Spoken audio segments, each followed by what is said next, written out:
Welcome. Today in front of me Motorola Moto G50, and I'll show you how to link or link Google Assistant to power button on this device. So first you should go to the settings.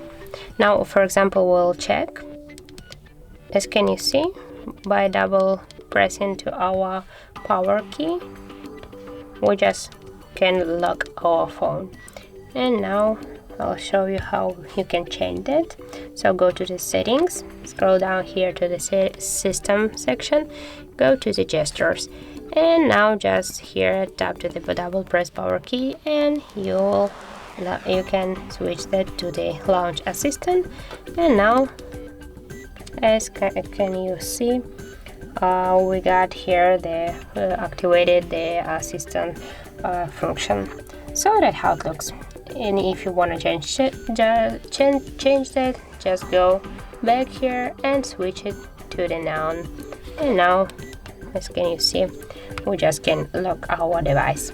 So that's how it looks. If you find this video helpful, leave like, comment and subscribe to our channel.